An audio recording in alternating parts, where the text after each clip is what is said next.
নাবালিকাকে যৌন হেনস্থার অভিযোগে এক ব্যক্তিকে ধরে গণধোলায় দিলেন স্থানীয় বাসিন্দারা।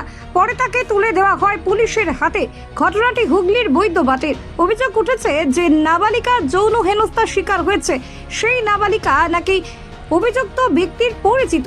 ওই ব্যক্তির মেয়ের বান্ধবী হলো ওই নাবালিকা। স্থানীয় সূত্রে খবর, অভিযুক্ত ব্যক্তি নাকি নিজের মেয়ে এবং মেয়ের বান্ধবীকে কোনো এক জায়গা থেকে এনেছিলেন। প্রথমে নিজের মেয়েকে বাড়িতে ছাড়েন, তারপর মেয়ের বান্ধবীকে তাদের বাড়িতে ছাড়তে যান। গিয়ে দেখেন ওই বাড়িতে সে সময় কেউ নেই। সেই সুযোগেই নাকি মেয়ের বান্ধবীর সাথে তিনি খারাপ আচরণ করেন।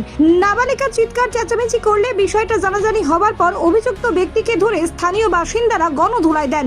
পরে খবর পেয়ে অভিযুক্তকে উদ্ধার করে নিয়ে যায় পুলিশ। সূত্রের খবর, অভিযুক্তের বিরুদ্ধে পক্সো আইনে মামলা রুজু করে ঘটনা তদন্ত শুরু হয়েছে।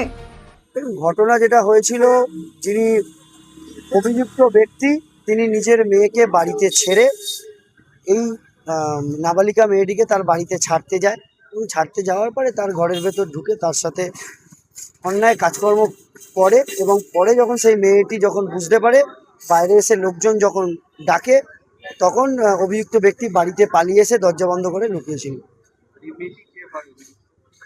এই মেয়েটি অভিযুক্তর মেয়ের বান্ধবী। হ্যাঁ, প্রশাসন আমাদের সাথেই যান, আমাদের আগেও যান, গিয়ে তাকে সাধারণ মানুষের থেকে ধরে গ্রেপ্তার করে তাকে থানায় নিয়ে এসে তাকে অ্যারেস্ট।